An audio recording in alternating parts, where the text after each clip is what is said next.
বলুন তো এটা কোন খাবার?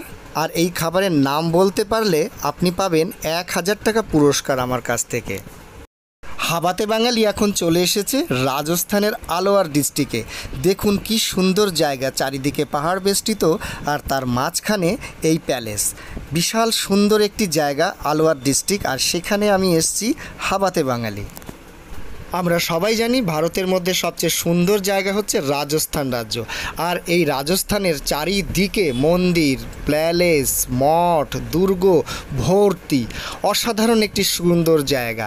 আর প্রত্যেকটা জেলায় জেলায় আলাদা আলাদা রকমের খাবার, আলাদা রকমের পোশাক, তাদের পরিধান, তাদের ভাষা, যাবতীয় জিনিস, সমস্ত বিষয়গুলি আলাদা আলাদা।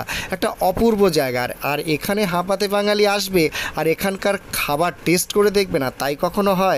তাই আমি চলে এসেছি এই জায়গায় এই নতুন ধরনের খাবার দেখতে এবং খেতে। कितने की है ये? कितने की है? 80 रुपए का आधा किलो बाबू। 80 रुपया।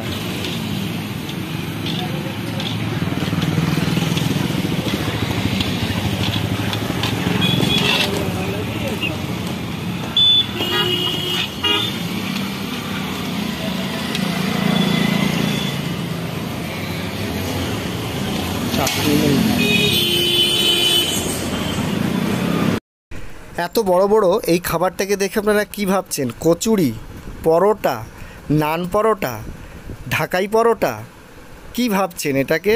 ফুলুরি, লুচি, মানে কি ভাবছেন? মনে মনে কি আসছে? এটা এরকম ভাজছে তেলের মধ্যে, তারপরে এটাকে চিনির চাশনির মধ্যে ভেজানো হবে। এই খাবারটা এখানকার প্রিয় খাবার। আর এই খাবারটা এক এক পিস 80 টাকা করে। ভাবুন, খাবারটা দেখতেও যথেষ্ট বড়, একটা খেলেই পেট ভরে যাবে। তো বন্ধুরা, হাবাতে বাঙালি চ্যানেলে আজকে একটা নতুন ধরনের খাবার আপনারা দেখতে পারলেন। আর আমার এই চ্যানেলটি দেখার জন্য অনেক অনেক ধন্যবাদ। আর যদি আপনারা আমার এই চ্যানেলে প্রথম হন তাহলে একটু লাইক, শেয়ার, সাবস্ক্রাইব অবশ্যই আমার এই চ্যানেলটিকে করে রাখবেন, যাতে আমি আবার এরপরে আরও নতুন নতুন ধরনের দেশ বিদেশের খাবার দেখাতে পারি আপনাদের। নমস্কার, আজকের মতো এখানেই বিদায় নিচ্ছি। Tata, bye bye.